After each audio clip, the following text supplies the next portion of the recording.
School 202. Better hear what I've got to say because you won't get it again. I'm not an alpha male. I'm not a beta male either. I'm just a better man. Well, put your happiness first, because if you don't, they won't. Yo. Can't hear you, Mike. Am I hearing? You hear me? I don't hear the headphones. GYBB, get your pulse back. WWDD, What Would Dante Do? Sexual Revolutions being podcasted, and I am excited. What's going on, y'all? It's good to be here. I'm in a good mood. Well, I'm actually not in a good mood. I'm in a kind of aggravated mood. Thank you. I've talked about this before. A lot of times, everybody want to go to heaven, but nobody want to die first. So let me get this off my chest. I had an old friend hit me up and girl left him. I'm not going to say his name. Numbers up, 347-464-2827. Girl left him and, she got sick and went to the hospital and just never came back. And he's wondering why. So I'm asking him questions. You got a job? No. I work part-time sometime. Well, then that's what the problem is. You got a woman that's looking at you as if you're not an earner. And so what good are you? What is your value? Your loyalty is everything. Loyalty. Listen, I've never heard somebody refer to a woman as a woman of her word.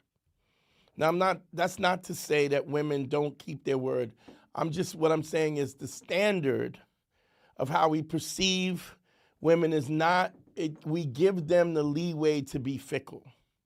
We give them the leeway to be emotional. It's one of the things, and don't get me wrong, men can be emotional too, but in a way, and when it comes to anger or road rage or other things. So we all have our downfalls, but understand something. If you have a woman and she doesn't feel safe with you, she doesn't feel protected financially, intimately, emotionally, she will leave.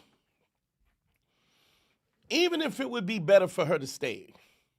It's just a woman is not going to go to work every day and walk out the house while you are still in the bed or sitting on the couch scratching your gonads watching the game. It's just not going to happen. So you got to be the best version of yourself, whether or not you're doing it for her or not. So one of my buddies, good friend of mine, man, I know him for years, good dude, but no drive. You know what I mean?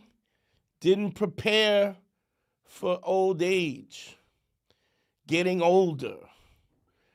Doesn't have options, and now, you just, if you don't do that and you don't do what you need to stand up for yourself, it's going to be a situation where people are just not going to, nobody's sitting around waiting for you. Nobody's waiting to pick you up. And that's not, there's nothing wrong with that. You have to put yourself first. Put your happiness first. Everybody knows this. When you get on the plane, they say, what do they say? When the oxygen drops, Mike, what do they say when the oxygen drops? You got to take care of yourself. You got to put it on you first. Because if you're knocked out, who's going to save your kids? Even if you got kids, do they say put it on the kids first? No, you can't. Well, if you pass out, who's going to put them on the kid? Who's going to take care of the kid?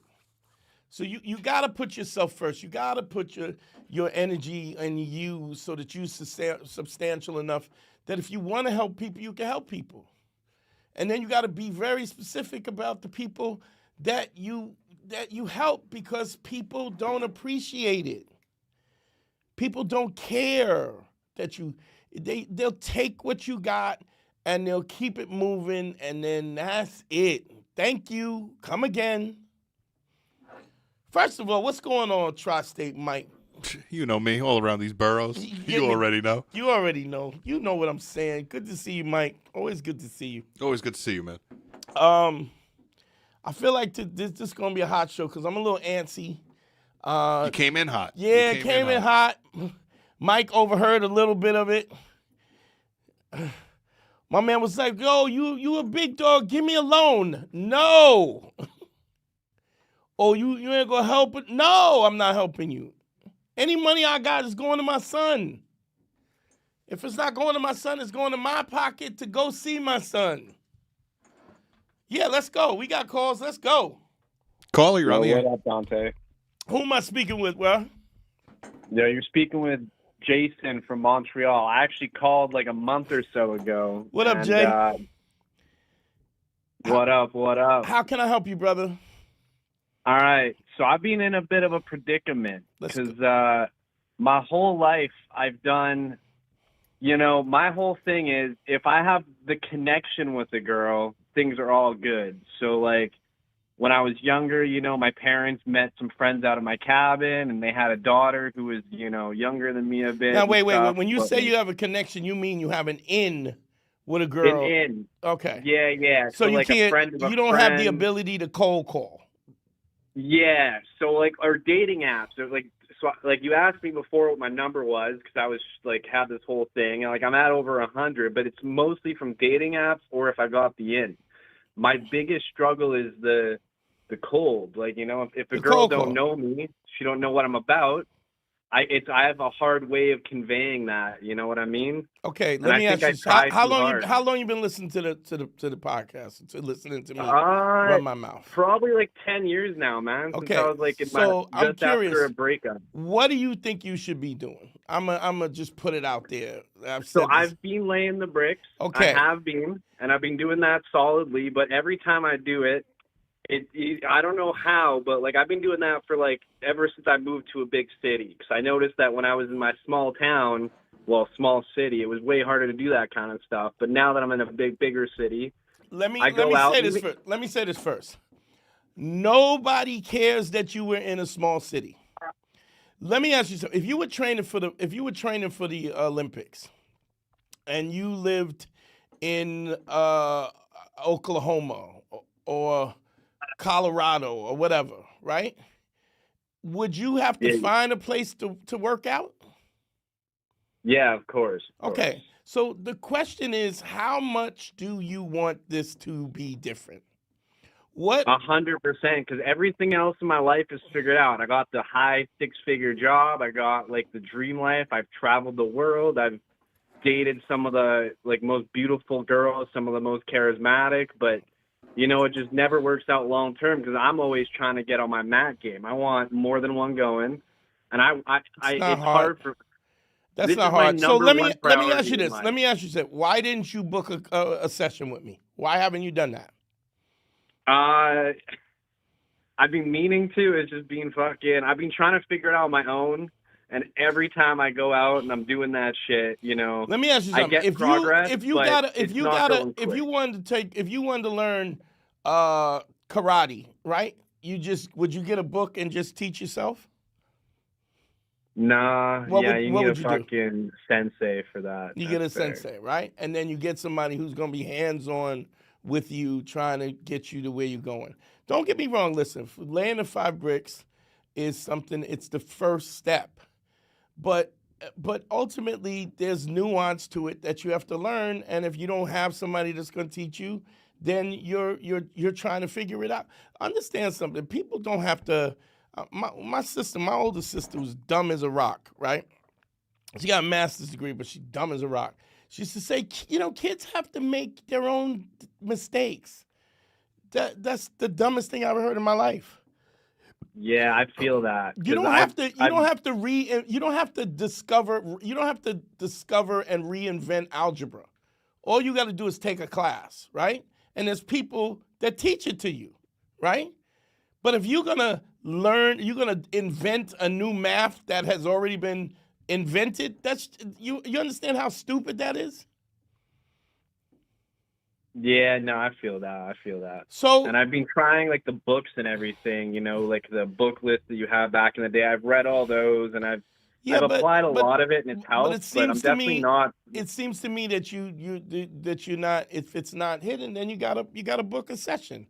Let me ask you this: if I ask you What is laying the 5 bricks to you? Explain to me what you think laying the 5 bricks is. Oh, for me, it's about working on your sociality. No, but my none of problem that. is, None of that is the case. So you're not laying the 5 bricks. Well, I've never said that. What did I say? When I say what's the 5 bricks, what do I say? What is well, that? you go up to 5 women, not even with the intention to get a number. You just compliment them. You try to, work on your macking a little bit. No, you're not working on your Mac. That's not you. You see, you already got this this preconceived notion, and you haven't even heard what I said. I've said this 100 times. It's you have to pay a compliment to an honest compliment, non-sexual, to 5 women a day, every day, right? 7 days a week, right? With not just the most attractive women, the women you want to sleep with and the women you like, but an array of different older, younger, otherwise, and you're not supposed to expect, you're not trying to get a number, you're not trying to get something. Nobody ever said I'm working on my Mac or nothing, all of this. I was talking to one of my clients today, and he says to me, he was saying, he was using terminologies like, oh, I gave her, she had an action of compliance. Whenever I hear action of compliance or IOI, indication of interest, or anytime I hear these acronyms, I know that you're dealing with you're doing this pickup artist shit, right? And and understand the pickup artist stuff is just. I'm not saying that it's not founded in some things that are reasonable, but it's unsustainable because you're tricking somebody into messing with you when you don't even feel like you deserve to get what you want. You can't have 2 women at the same time or polyamorous or whatever until you believe that you deserve that.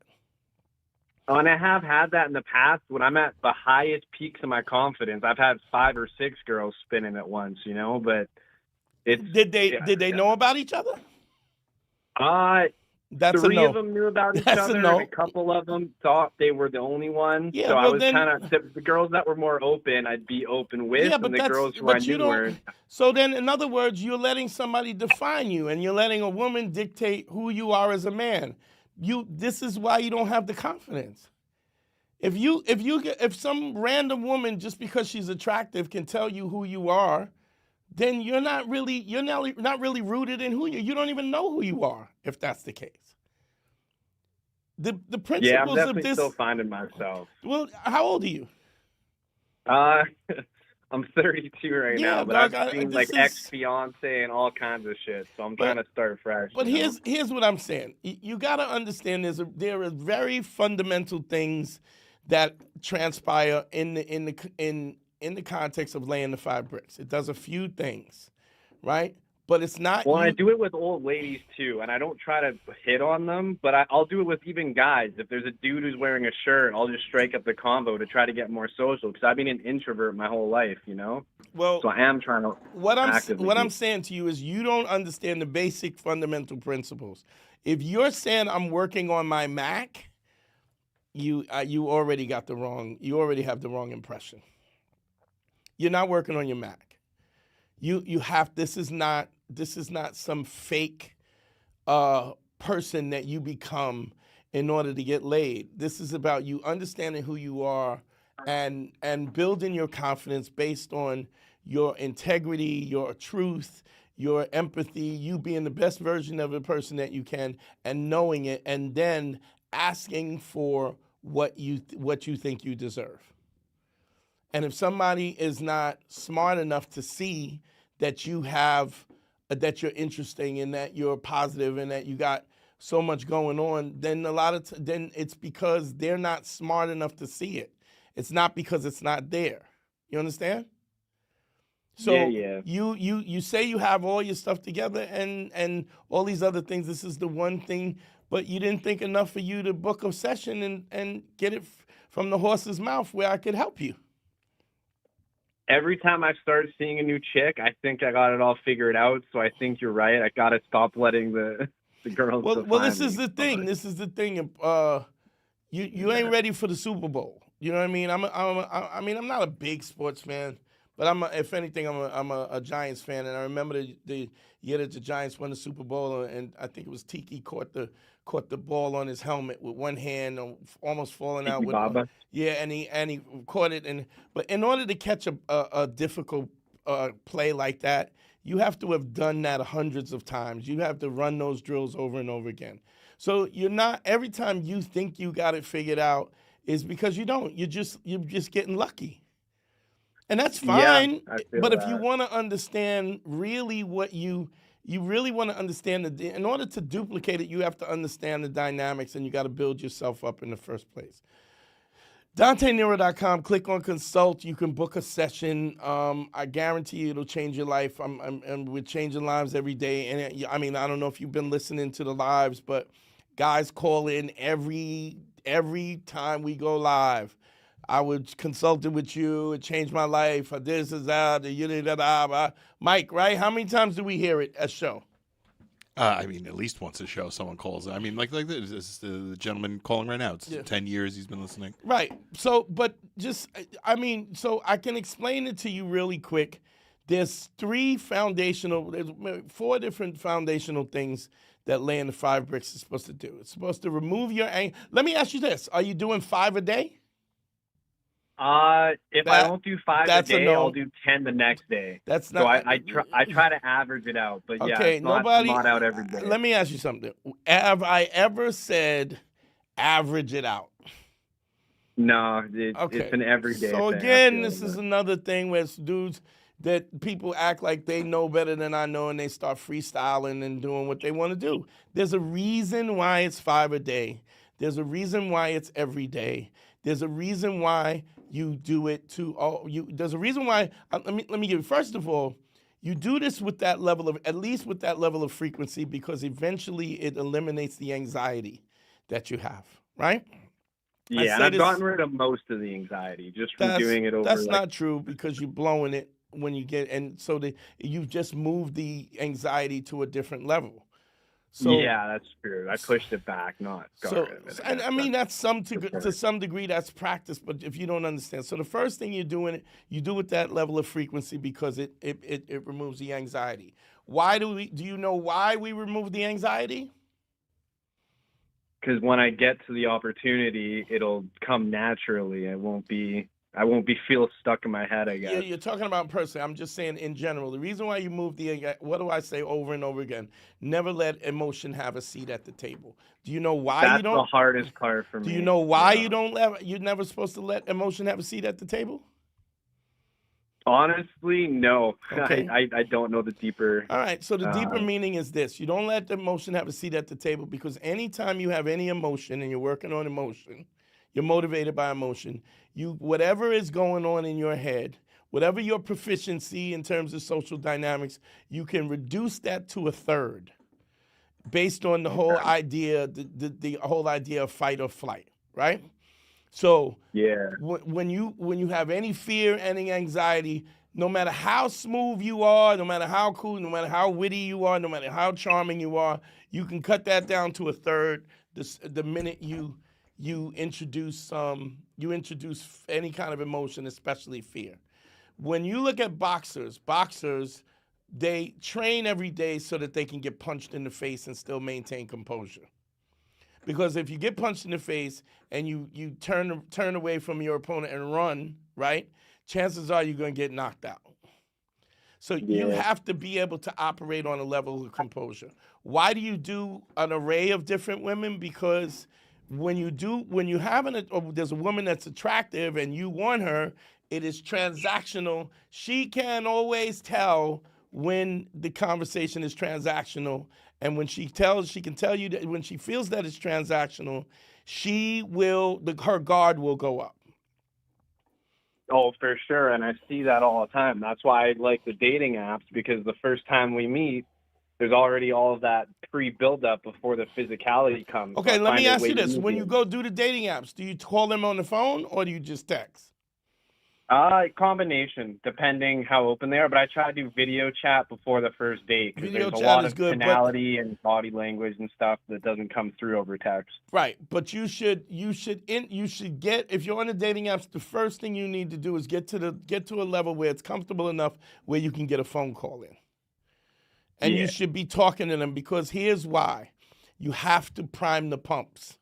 If you want to, do you understand the difference it is between meeting somebody from the first time and actually having sex with them?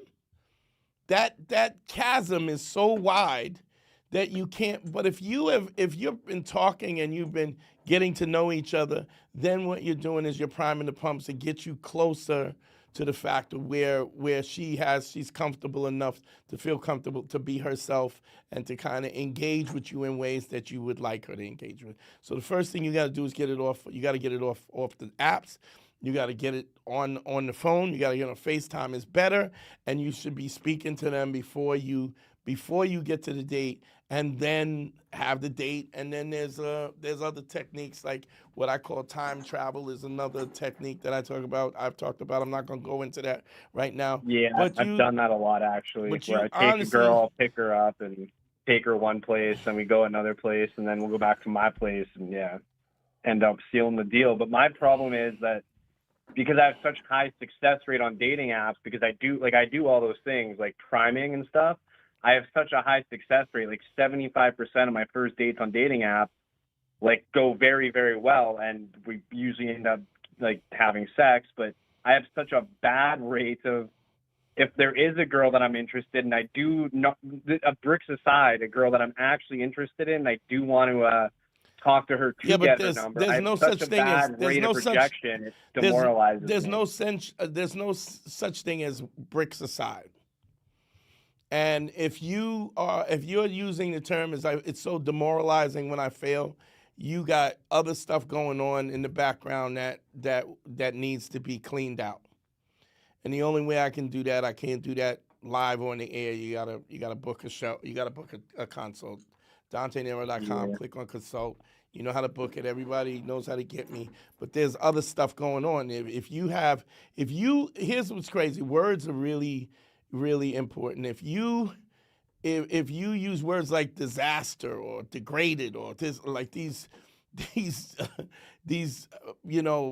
devastating words like that, it's because you have an overwhelming fear and anxiety about failure and somebody not liking you and somebody defining who you are. That has to be fixed. Okay? Yeah. All right, brother. Thank you for calling in, y'all. I appreciate you. right, brother. I appreciate you too for everything you do. You're a godsend. Thank you, man. Thank you. Don't forget the Cash App. Send me some money. The number's 347-464-2827. Call up, talk to me, whatever you want to do. Here's what was I talking about? I was talking about, you have to understand too. Here's something else. Everything you do, your philosophy has to permeate everything that you do. It just can't be, you can't have it together just when you're talking to girls, or just at your job, or just at your church, God forbid, or whatever. You gotta have it together. There has to be a level of congruency and consistency in your life. If you don't have congruency and consistency, people are gonna see it. And that uncertainty that you have because of the fact that you haven't practiced it, because you are not really the person that you are trying to portray yourself to be, people they'll get a whiff of it. They will absolutely get a whiff of it, and you're going to end up in a situation where you're going to be exposed. And the minute somebody gets exposed, you got to understand, it's like it takes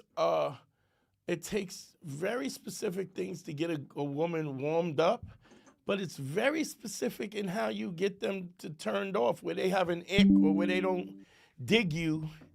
They don't dig you because of something very small you could do that triggers them into thinking, well, he's not this or he's not that. And so you gotta be able to, you have to be foolproof.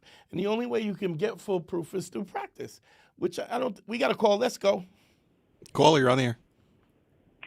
What's up, Dante? This is Django Jenkins from Las Vegas. I was just wondering, you got the time to help me out with a joke? Yeah, real quick. It's not what we do on here, but quick. Let's go. All right. The premise is basically this. Just tell me the joke. Women are just like houses because whatever you do to get one, you have to keep doing. If not, one day you're going to come home and it's going to be back on the market, doors open, windows open, and everything. That's all I got at the moment. Okay, that is a statement, not a joke, right? You're making a comparison about women and jokes, but it's just a statement, right? Yes. What's the funny part about it? Like, are you just trying to make a statement about that to say that in relationships you have to be consistent? That's what is that what you're trying to say? That's the main idea. Okay, but what's funny about that? What do you think is funny? I go on further to give examples. No. As in, what is funny? I need to know what you think is funny about that. Oh, because the high requirement of your consistency is the same thing it takes to keep a house is what it takes to keep a woman. Yeah, but what's funny about that? What's the twist? What's the juxtaposition? Just the fact that you're making a comparison? Yes, that's what it seems like so far. The problem is not funny. Like, what's the premise is not interesting. Like, you have to ask yourself before you write the joke, you have to ask, why do I think this is funny? Or am I just, what you're doing right now is you're just making a statement. You understand? Yes. What you got to ask yourself, whenever you write a joke, you got to ask yourself, why do I think this is funny? Now, do you think that's funny, that a woman is like a house, or are you just making a statement? I think it's funny because the amount of like how strict you have to be on yourself, you're not telling me what's funny. I can't, I mean, the bottom line is, when I say what's funny, right, you should know what makes you laugh about that. If you can't tell me what makes you laugh, if you don't think it's funny and you can't describe, then how's an audience going to tell you that it's funny? Okay? I understand. All right. It's just you're just making provocative statements. That's not a joke. Okay? I understand. I have a joke that I go, what I used to do. Sex to a woman is like pizza. Sex to a man is like pizza. There's sauce, there's cheese, and even if it's lousy, it's still pretty good. Sex to a woman is like egg salad. You got to have all the right ingredients. You got to be in the mood for it. And if anything goes wrong, it spoils and you end up throwing up. That's so whatever. Okay, thanks for calling, bro. I appreciate you. Thanks, Jing. Yeah. 347-464-2827. Trying to get these relationships done, Mike. Sunday I went live and I had a whole political debate. Today I'm writing jokes. Anybody want a cornbread recipe? I got a corn. So the politics is now bleeding into the man's school too. Yeah, it just and the thing is that no matter what you tell me, right? No matter what your policy is, no matter what you think politically, the bottom line is ace. Tell the truth, have credibility, and have empathy. I don't care what it is, politics, sports, your lady, your family. We got a call. Let's go. Caller, you're on the air. This is me? What's going on, bro? What's your name? Where you calling from? Yeah, this is Harlem. I'm in SC right now. What's going on, baby? How can I help you, fam? Shit, I ain't see a show in a minute, so I ain't really been like tapped in. Right, I'm watching on Coffee Podcast. Okay, what's up?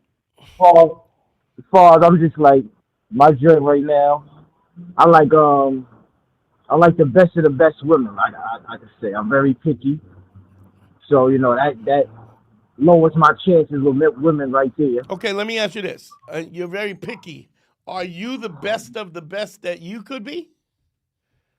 No, hell no. Well, so I'm honest with myself. so there's something that I say. There's a phenomenon I call all the time. What I call shoplifting the pussy. That means you Right, in the Bentley dealership with 3 racks. right. You can't do that. You can't do that. You're not you know that you shouldn't be. You ain't got the money to spend for that, right? You know your credit ain't right, right? You know that you can't afford the payment or the lease. So what I'm saying is, in order for you to want the best, you're talking about how you're how you're very picky, and the level of that cuts down because you're very picky. But you got to be worthy of what you're shooting for. So, and I'm not here to tell you you're not or you are. What I am here to say is, if you don't think you are, then you're probably not. Okay? Right. So let's start there. But go ahead. What else you wanted to say? Yeah, so I see what you're saying with that, but I'm not saying like I know what I'm ready for and what I'm not, because a bad shorty, she could be nothing really, you get what I'm saying? She could be what? What did you say? She could be what? She could be nothing. She could be a shit, Yeah, but it doesn't matter if she ain't shit. You think she is, though. No, maybe I just want to just have a good time. No. When you said if she could be a baddie, and she ain't shit. I'm saying if you're saying she's a baddie, then you have something at stake. We're not talking about long term or not long term. But what I'm saying is the truth of what the matter is what dictates the tone, right? So if you're going in this and you're not trying to be the best version of yourself, right? You shoplifting. So you're always going to be covering up your flaws, and you're always going to be this guy who you're going to be lying and you're going to be conniving because you all you trying to do is smash and dash. And don't get me wrong, if that's how you want to live, then I'm not here to judge that. But what I'm saying is, if you're not working to be the best version of yourself, you ain't ready to have the best that you want. Make sense? Right. Yeah, totally sense. Yeah, that basically, it sums it up basically, but I get what you're saying. Yeah, it's just all on me basically, really, at the end of the day. Here's the crazy thing, and I've said this before. I just watched, I don't know if anybody saw this. And Mike, did you see Drake screw facing the dude at the basketball? Yeah, we watched that briefly on the show last week. Yeah, so this dude's a clown. Yeah. It's like you screw facing because he was in the Kendrick video, and he standing on like he gonna beat you up, like you gonna beat me up, we gonna scrap it, but this not only is that, there's a lot of people he should be angry at before him. Oh I yeah, feel yeah, like. yeah. There's a lot of people he could be a tough with. whole lot of people, right? But the people who he is mad at, they don't give a F about him. So him and his boy, it's just corny. But this is what happens when you got guys who don't have the self-esteem, and they're not being real. They're not realistic about who they are in the first place. So, anything else that you need help with? Still, maybe just how I understand me, and I got that part. But game wise, is it basically just me, or is it other things There is. that I can do? Real game is no game.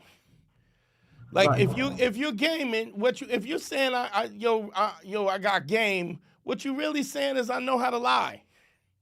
I know how to deceive people. I know how to make myself look better than I really am. When underneath it, you're not confident, you are not satisfied with yourself. You have low self-esteem, and you're insecure about being exposed about who you really are. So Yeah, I see what you. I don't feel like I'm that. I feel basically like I'm mad. I'm not getting what I want. Basically, yeah, my confidence is up, even though I'm not. I know I'm not where I want to be. That's not true. But that's not true. If your confidence you was can up, put me in a bit with anybody. I'm not going. I'm not. Listen, when I mention these things, I'm not saying that you're trash. What I'm saying, what I'm saying is that there's a degree of this, and what will happen over and over again when you don't believe that you're worthy, right? Even when you get what you want, you will sabotage it.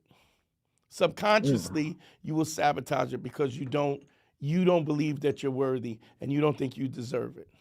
So you start doing fuckboy shit, and then you end up screwing it up in the first place. You can't really get away from it. Like, you can lie, but for so long, but there gets to a point where you just it always comes out. What don't come out in the wash comes out in the rinse. So game, yes, don't get me wrong. There is definitely technique. There's things that you could say. There's things you could do. Like I was talking to a guy, one of my clients today, and he was starting out on laying the 5 bricks, and he said one of the compliments he said was I really like the double denim, right? And I asked him, good dude, but I asked him, what does that even mean? And he was like, well, she had on a jean jacket and a jean pants. And so he called it the double denim. And I was like, how is that a compliment? Right. Like, I don't know if that's a knock or it's a compliment. So you have to learn how to communicate clearly in a way that somebody's receiving you. You know what I mean? And if you don't understand that on the base level, it's just then you're just saying stuff that you think is clever, right? And she's gonna look at you like you're a cornball. And if she doesn't look at you like you're a cornball, then the next one will. The real truth, the real game is no game at all. It's when you are authentically who you are because you have put the time and the effort in to be that. And you are unshaken because of the fact that you know what you've done to get there. Make sense? Yeah, and that seems like the times I'm successful, and then when I'm not, it's like I'm doing too much. So Always, it's because you feel like you. It's like I've said this 100 times. You get a guy who's 5'4" and you ask him how tall is he says I'm 5'6". What is he really communicating? He's saying, in essence, 5'4" is not enough. So if I was only 2 inches taller, somehow this would all work out. It would all be better if I was just 2. And you know what? Don't get me wrong. There may be a girl who goes 5'4", 2 inches is my deal breaking, but not likely. There are women who there's a bunch of different variables that a woman will go, I want this, I want that, and they'll take a little from column A, a little from column B. If they take less from column B, they might take more from column A. What I'm saying to you is you actually have to be the best version of yourself. And that doesn't mean I'm not saying I don't understand humanity, and it's not like I don't understand that people have flaws. One of the things that I say all the time is 2 things you will always have to do is give for forgiveness and ask for forgiveness because we're all imperfect, right? But when you put your feet on the ground, your intention has to be that you're trying to be the best version of yourself every day, and that will don't get me wrong. That's gonna ebb and flow. But that has to be what your intention is. Make sense? yeah, it makes sense. Then when you really are that guy, you'll find you're even more picky. You'll find that even stuff that wants to smash you, you'll go, nah, I'm good. Because you'll start to realize that there's more to that than just the smash. Is it worth my time? Do I want the problem? Do I want to, what if this chick... And that's what I feel like the level I'm at. Like, that's what I'm trying to say. I feel like I'm at that level, but I'm still not getting what I want. Yeah, because you're not ready. And you're subconsciously, you're sabotaging yourself. Right. You have to walk in there knowing you're the best version of yourself. Whatever that is. And that's not for me to dictate. That's what you have to dictate. You got to go, I know I could be doing this. I know I could be doing that. I know, And if you're not doing those things, you're always going to be insecure about it. And you're going to be worried about it being exposed. Okay? Yeah, that's what it is. All right. All right, family. I appreciate it. Yeah. Harlem in the building. Okay. Phone lines are open. We gotta know what I'm realizing more and more, and I'm getting even more, and I'm getting more. How should I say? Clear about that. There's no shortcuts in this. There's no shortcuts. That you really have to be present in the context of who you So when are. I lay bricks, I can't double up the next day? Yeah, you can't. I mean, look, if you want to double up the next day, you should double up the next day anyway. But that has nothing to do with the day before. You know, on a base level, you gotta. You know what I'm saying? It's just weird how when people care, when they care about something, when they genuinely care about something, they're very meticulous about how they approach it. You know. And when it's something that maybe it's not in their direct peripheral, they're very lackadaisical about how they, how they approach things. And you look at what's that chick, Christy Yamaguchi, and you watch her do a triple lux or whatever, quadruple lux, whatever they doing now, whatever they're up to, 3 spins, 4 spins, whatever. You gotta understand that girl has been skating since she was 4 years old. When everybody else was sleeping, her parents were paying for her to be paying for ice time and a coach when she's 4 or 5 years old. So by the time she's 16 and 7, she's amazing. Why? Because she's practiced. What's Dawes? What's the greatest acrobat? Not Dominic Dawes. Is it Dawes? Yeah, the chick that does the. Mike, who's the chick that the black chick, the short one that won all the gold medals this year?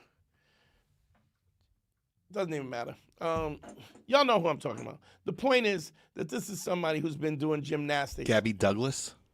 No, that's one of them. But the other one that they changed the rules because she's so amazing. She had like some mental health problems, and she sat out Olympics. Doesn't matter. Anyway, if y'all in the chat, put it in the chat and Mike will catch it. My point being is people put the work in to be excellent, to be exceptional. Now I'm not saying that you have to be on an Olympic level, but you need to be an Olympic version of yourself in whatever you do. Years ago, I did construction, I did demolition. I used to swing a 16-pound sledge. And I was the dude, they would go, see that wall, knock that wall, then take those bricks and move them over there. Then take those bricks and move them over. I mean, that's what I did for a period of time in my life. And there was a dude there who used to sweep the floor, right? And it was like some real Mr. Miyagi stuff. Like this dude would take so much care in sweeping the floor. It was magnificent to watch this, to do something as mundane as sweeping the floor, but he put his whole life into it. It was amazing to watch this dude sweep the floor.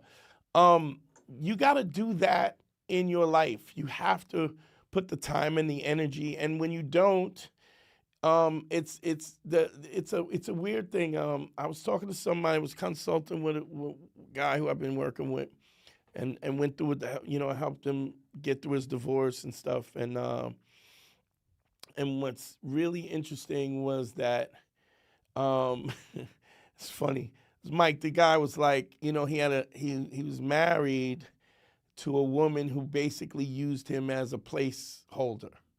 Like she's like, I got to get my degree, then I'm gonna get my master's, then I'm gonna get my PhD, and then we're gonna move. We're gonna move She made him move out of the States to another country where they spoke a different language, and he was like, yes, dear, yes, dear, yes, dear.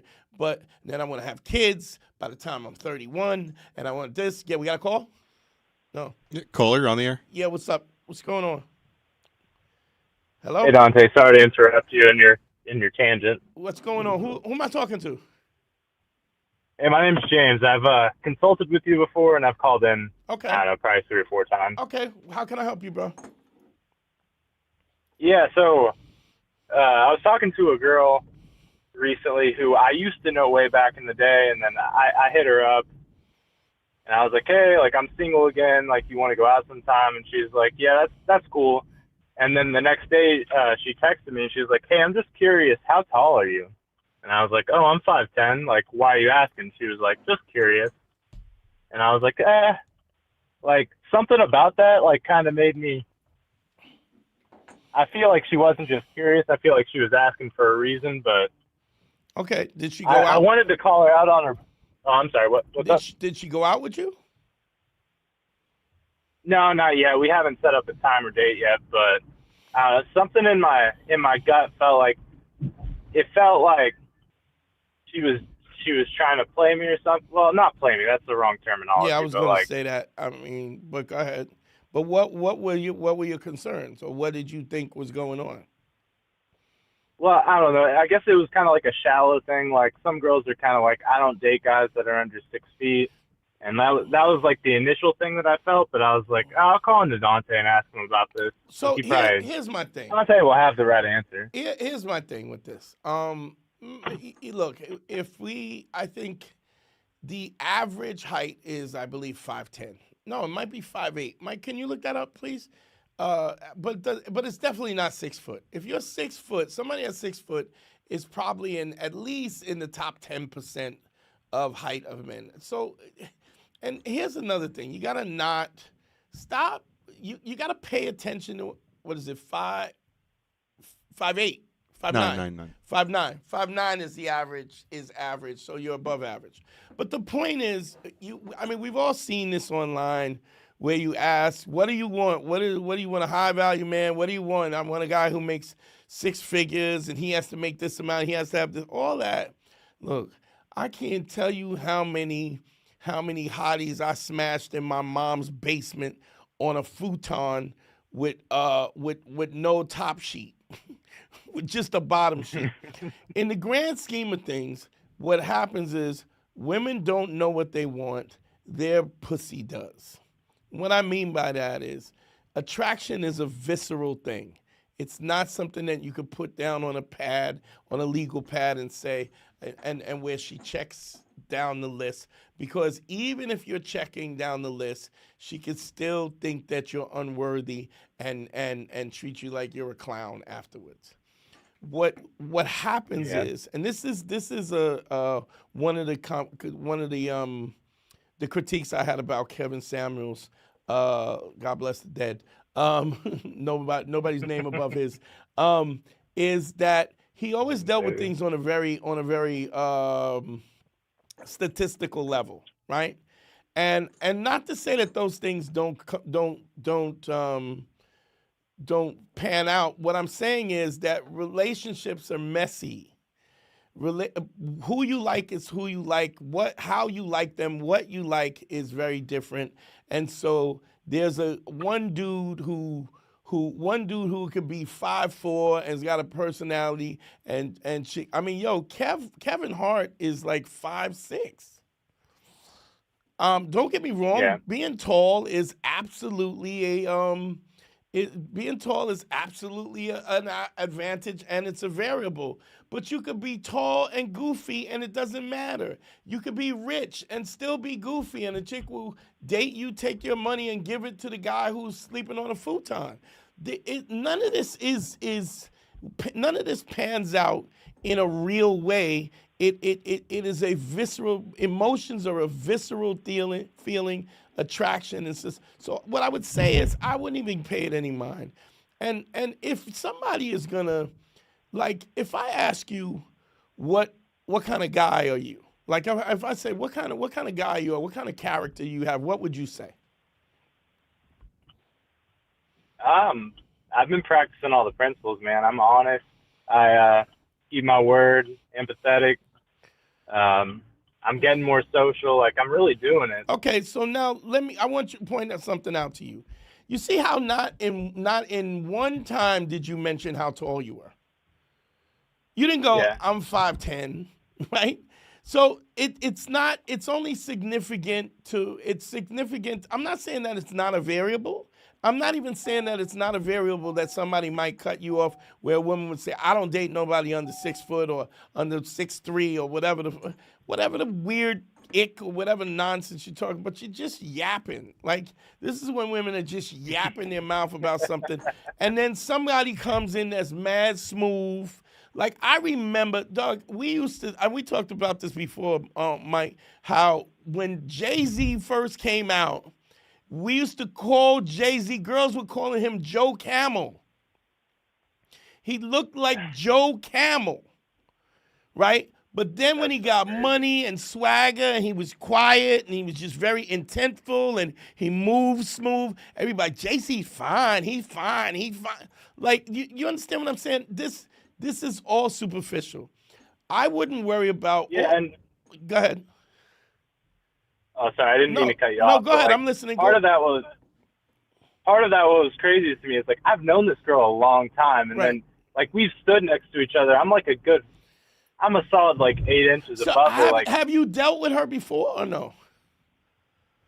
Yeah, several times. Like we worked together for like 3 years. Did y'all have a romantic connection or no? No, not like that. Okay. I felt like in my gut, like it felt like she just needed a statistic, like when she's telling her girlfriends, like, "Oh, how tall is your guy?" Like, "Oh, he's this tall." Like, I don't know. It just felt kind of phony to me. But yeah, I mean, that's why I had to call you about it. But there's always some goofy nonsense, and be reality. The reality of it is of any of this is, if she's interested, she'll rock, and if she's not, she won't. And if all she is somebody who wants a tall dude, right? And that is the measure of her character, is probably not somebody that you want to deal with anyway. You know, if somebody's going to allow your whole everything that you are to not be important because you're not tall enough, then that's just a goofy. She's goofy, and she'll be somebody who will die alone. You know, my middle sister passed away last year. I don't know. I'm not sure when she did because we didn't get along, but she always messed with dudes with money. They were ugly as sin too. They were like, oof, hideous, right? But they always had money, always had fly cars, jewelry, silk shirts and gaiters and all kind. But they were trash human beings, and so but so was my sister. My sister was trash, and so this is what she was. She was about getting that money, getting that paper, and she ended up dying alone. So I can speak from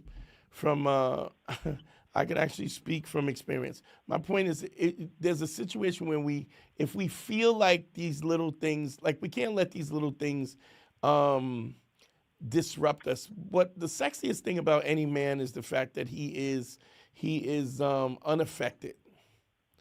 When you are unaffected by your surroundings, it shows that you're really confident. And when you can be in a tornado and still maintain your cool, there's nothing that a woman finds more sexy than that, because she is going, well, he makes me feel safe.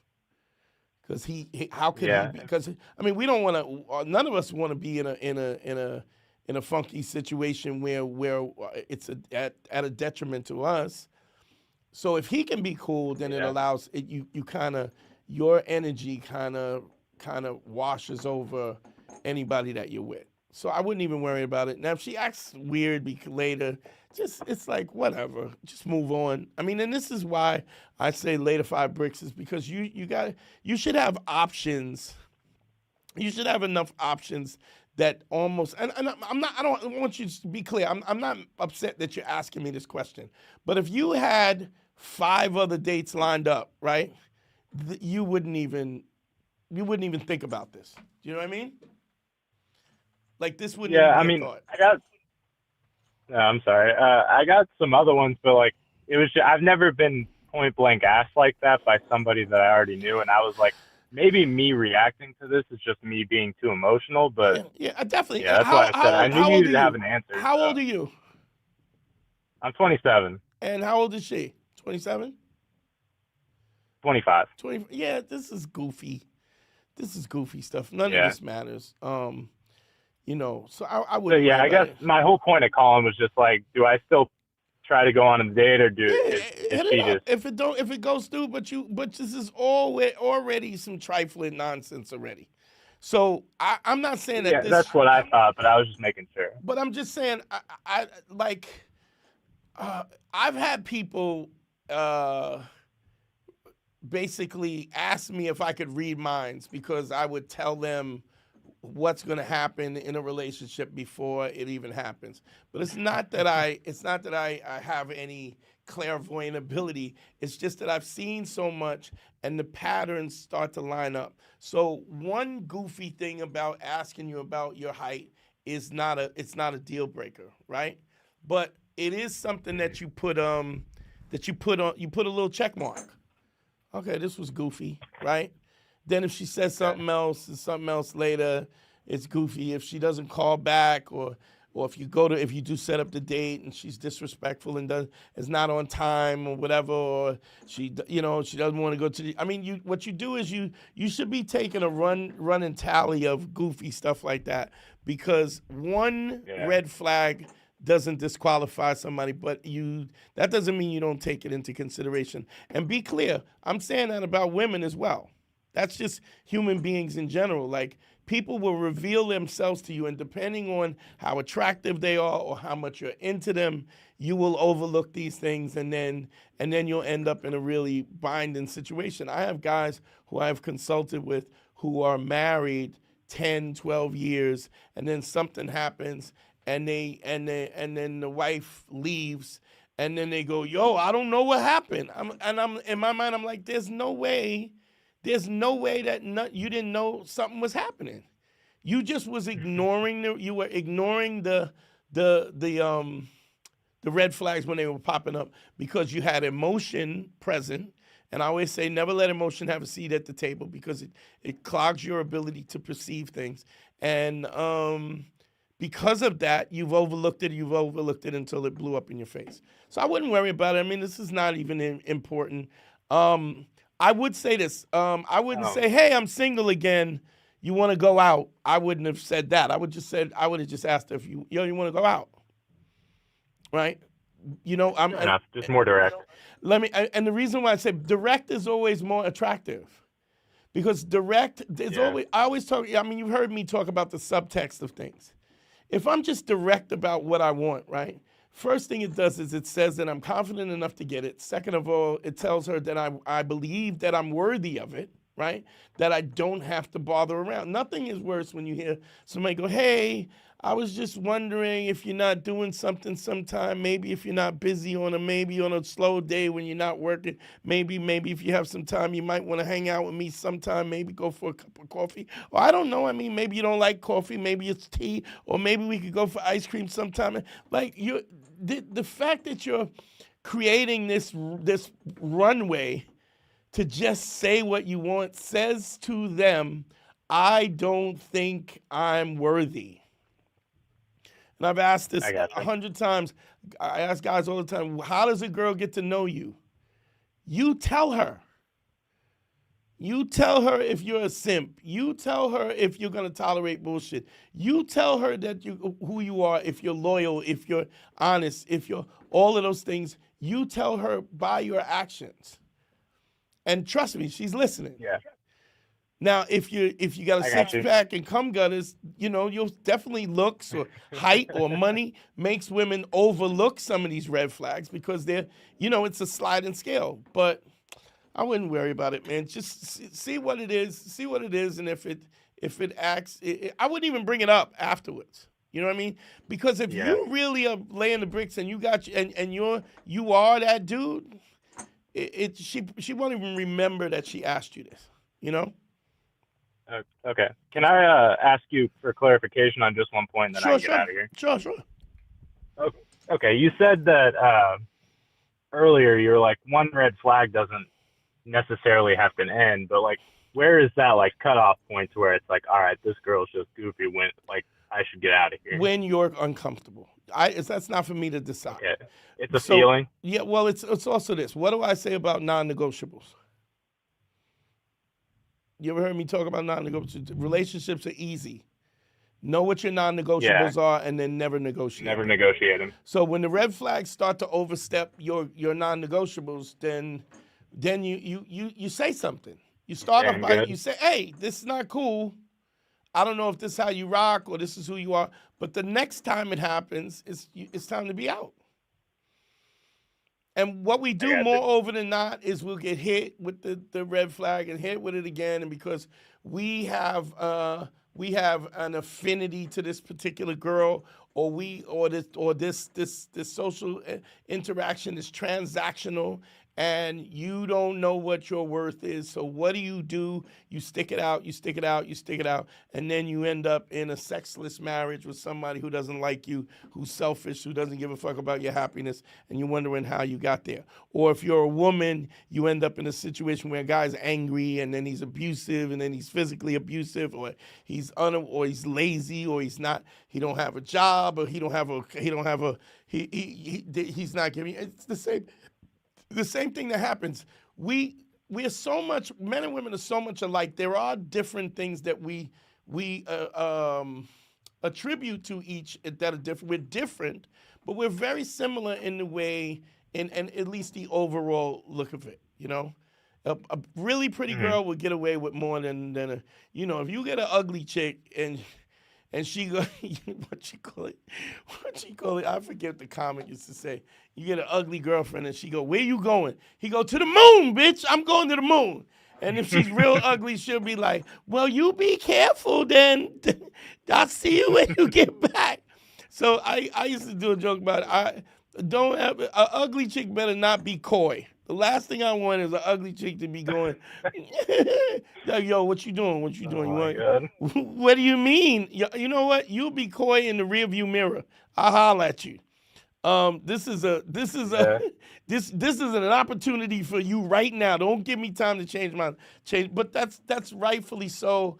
On the other end too, when you got a girl and she's beautiful, she's smoking hot, and she has options, she can do that because she has options. But what happens is when you practice the principles, it's basic mathematics, it's basic economics, supply and demand. How many people, I say this all the time, if you're not listening to this content, I don't care who you're listening to, but if you're not listening to this content, nobody is telling you to tell the truth, be credible, and have empathy, right? Whenever I ask, anytime I've done a consultation, DanteNeuro.com, click on consult. If you need a consultation, I ask a guy, how many friends do you have that always tell the truth, always show up and do what they say and say what they do, and still have the ability to have empathy? And moreover than not, they don't have one friend that's like that. They have somebody that's maybe honest but doesn't show up, or they have somebody who's honest and credible but doesn't have empathy or whatever. But to have all three of those, and this is my honest opinion, I don't think that you could be a human being, practice those three characteristics, and not be the absolute best human that you could be. I don't think you could be a better human than that. And I think because it's so rare, supply and demand denotes that it is valuable. The problem is when we get good guys, young, guys who are like maybe really kind and stuff. A lot of times they're not as these so-called nice guys. They're really not nice guys. They're hedging their bets because they have low self-esteem, and given the opportunity to put them in power, they will snap your neck. All you gotta do is check a nerd out, and don't get me wrong, I'm a nerd. I love sci-fi and all that stuff. But I'm saying, if you get a nerd and get the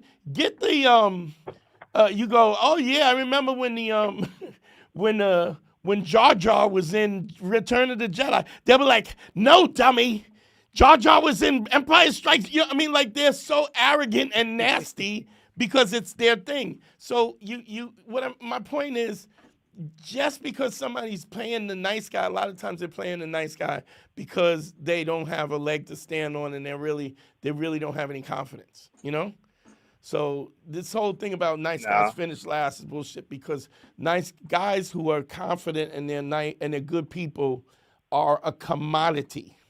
Trust me, they're a commodity. All we got to do is look at Puff Daddy. Puff Daddy, I say this all the time.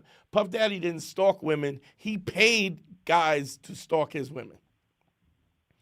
This guy has a jet, and he's worried about the minute that his girl turns the corner that she's gonna be blowing some dude. Make sense? So just ride this out, see what it is, and just another opportunity, But I would say be more direct.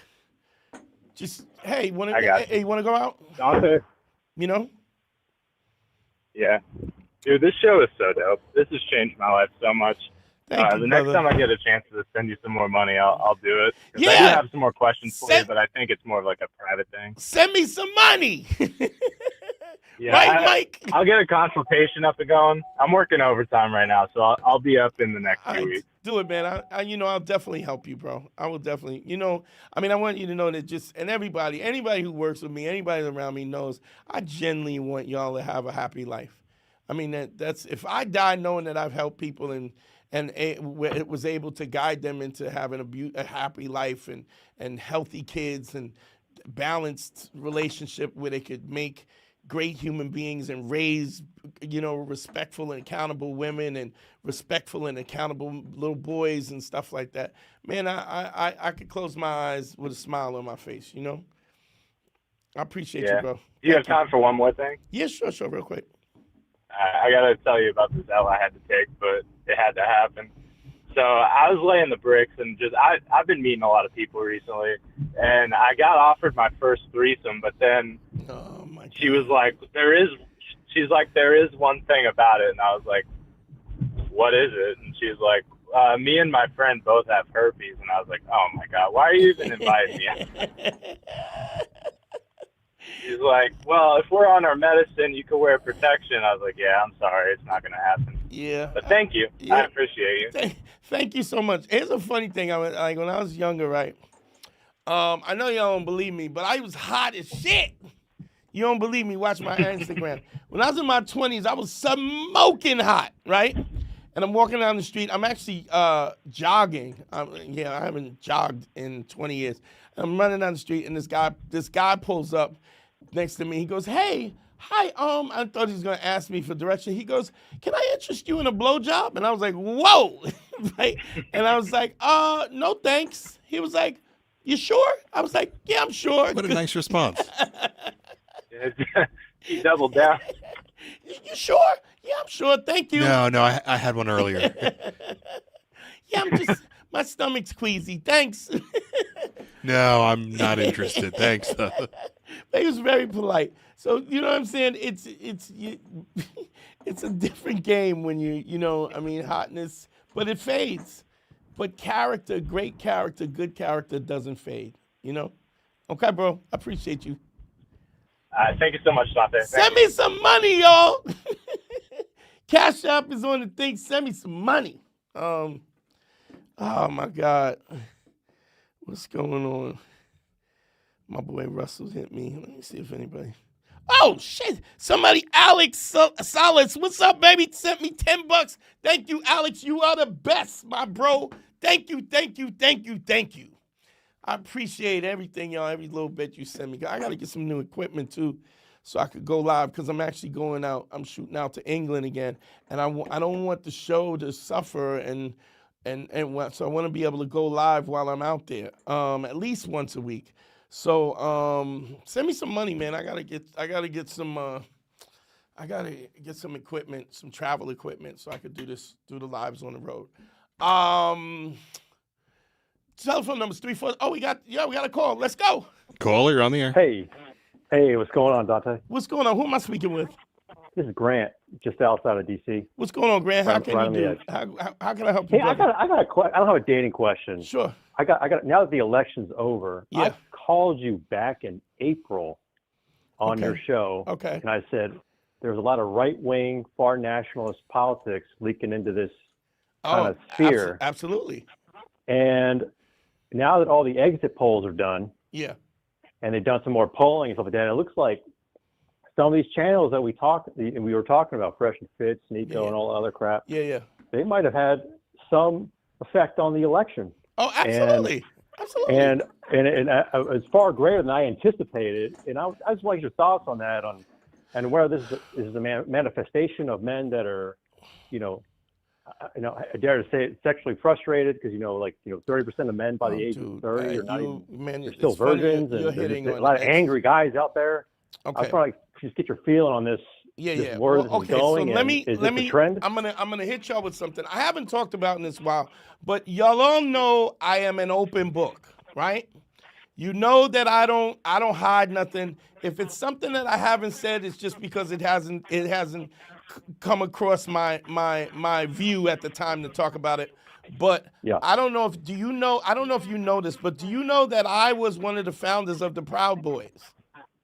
That is correct. I heard you on This American Life or something Oh like yeah, that. You're yeah. giving So your- if y'all want to hear that story, I'm on this one of the biggest podcasts that ever was. It was called This American Life.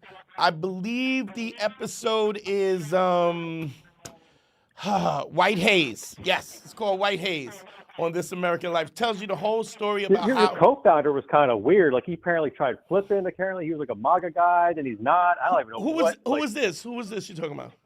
Gavin or? Oh yeah, Gavin was the founder. Yes.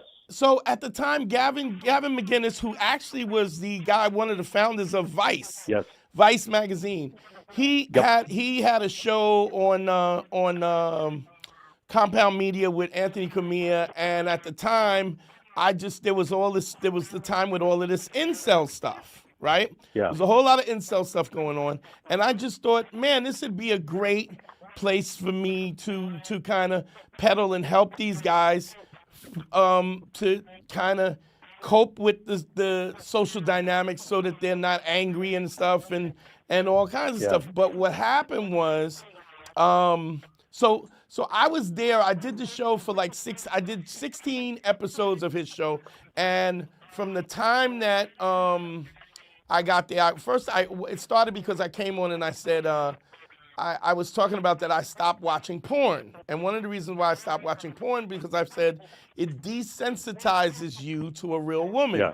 When your body can't really tell the difference between the porn and you actually being with a real woman. Like the endorphins and the way your brain processes it is very similar. But the difference is when you're with a real woman, what happens, you don't have the behind the balls camera shot, you know? You don't have the shot under the glass table with a squirting, right? So camera. You don't got the hemorrhoid camera, you know what I mean? Like, so the DP behind the taint shot, you know?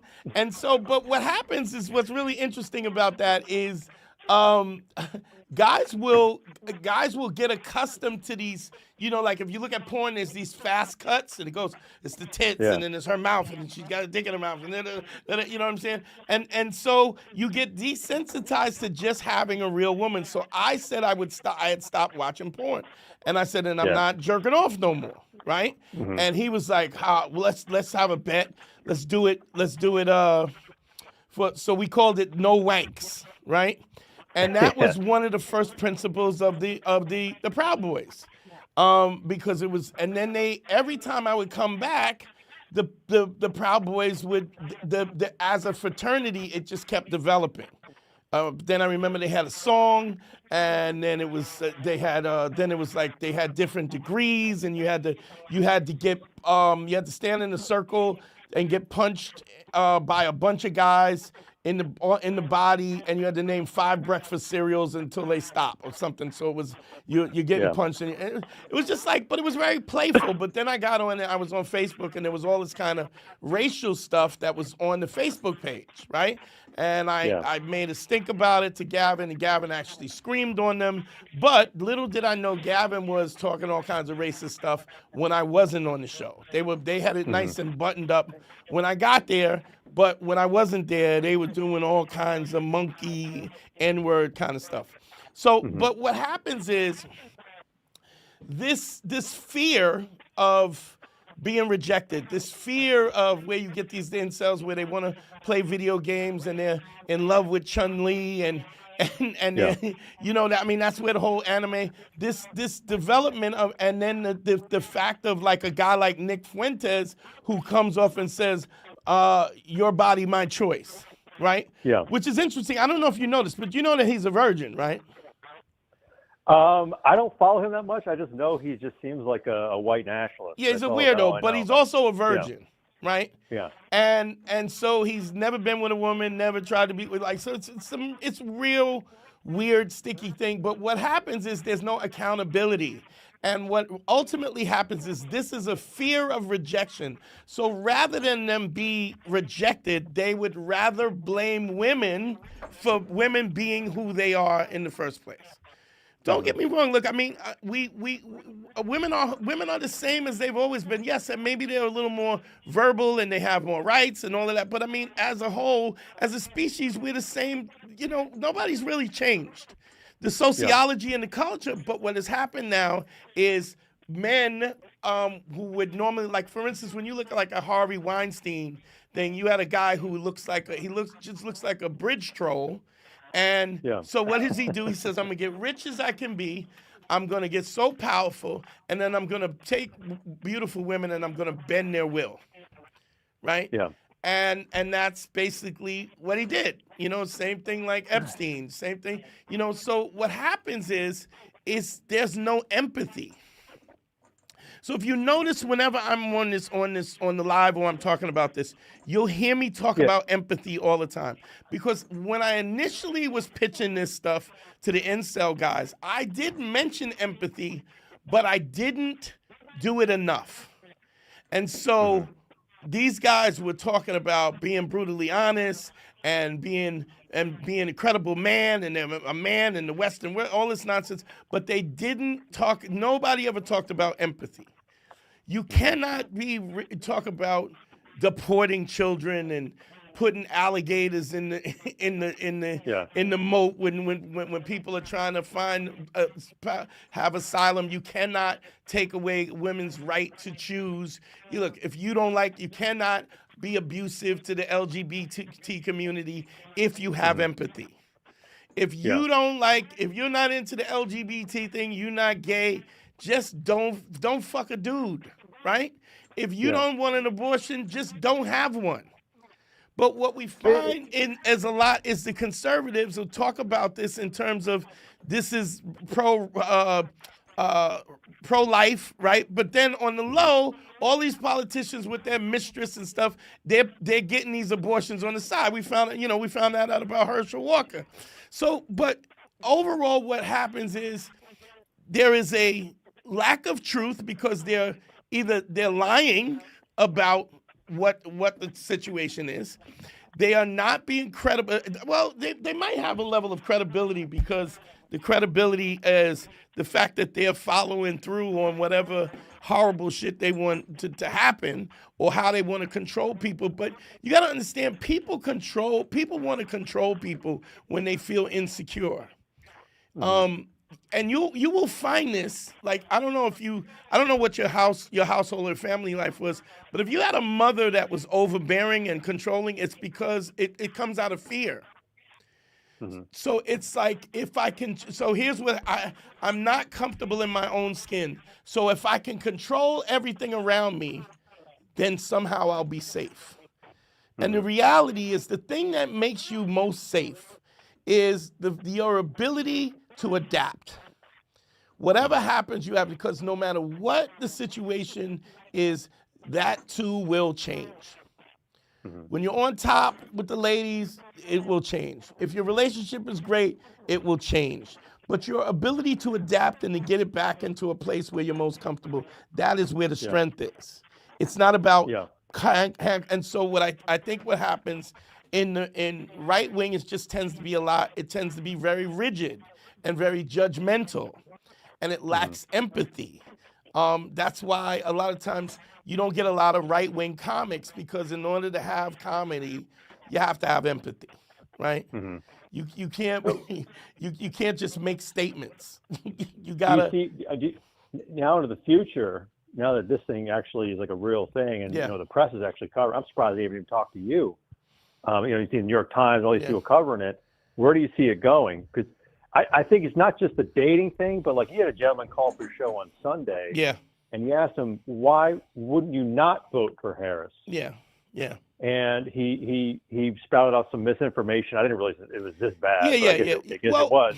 And then he tripled down, and then he went to the next thing. Well, okay, things were 3 times the price. And then he goes, okay, why are they 3 times?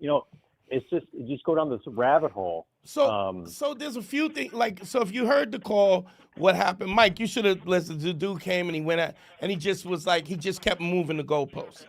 And I don't have a problem with having these conversations. Yeah, because you should be having them. Because the other thing is that you should have what I call an epistemology.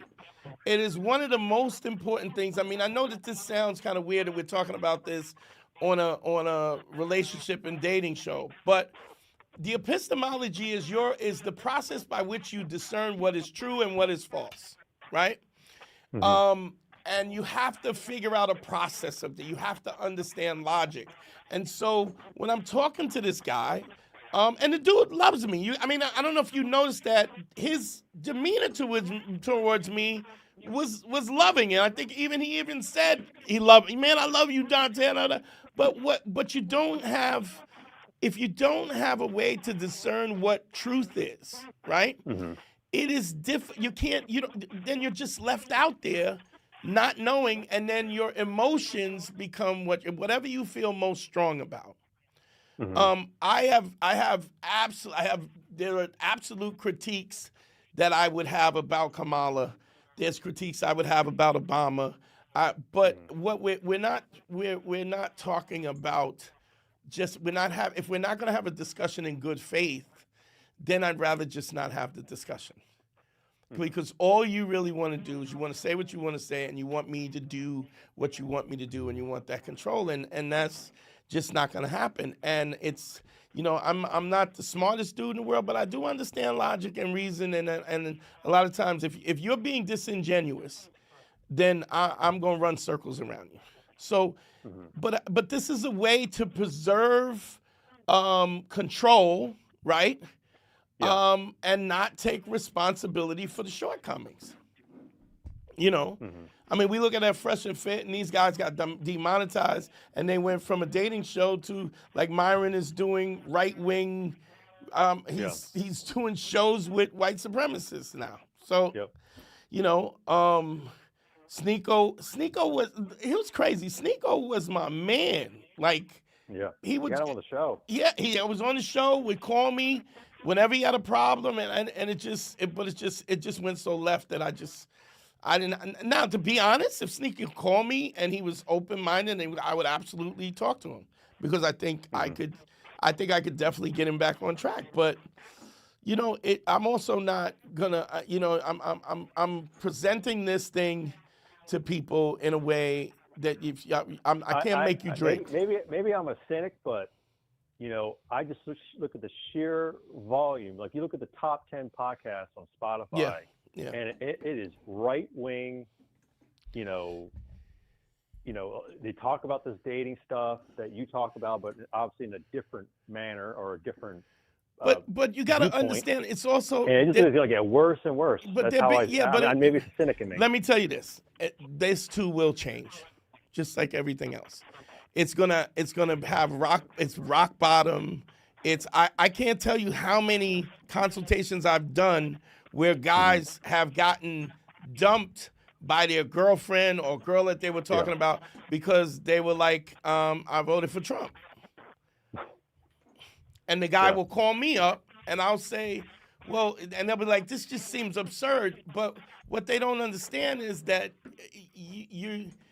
women perceive it as you voted against their rights. Yeah. You voted against their autonomy. Now, I'm not going to deal with whether or not I agree with that. I mean, I do, but the point is that's not the point. The point is that you're by doing that, what they're saying is you have no empathy. Make sense? Mm-hmm. Which it goes right back to the same to Ace all over again. There's no way that you can get around it, man. But I appreciate you calling in, man. Yeah, sure. Thank you, Dante. Thank you. And I love my Trump supporters too. Whoever's in the call, look. If you need help, I'm here. Thank you, brother. Thanks for calling. Yo, don't forget to send me some money on the Cash App. Don't forget the consultations at DanteNero.com. Click on consult if you need a consultation. Please sign up for the Patreon. My Patreon is www.patreon.com/manschool202. And GYBB, get your balls back. WWDD, What Would Dante Do? The Sexual Revolution being podcasted. Yo, I love y'all, man. Peace. We out of here. Man School 202. Better hear what I've got to say because you won't get it again. I'm not an alpha male. I'm not a beta male either.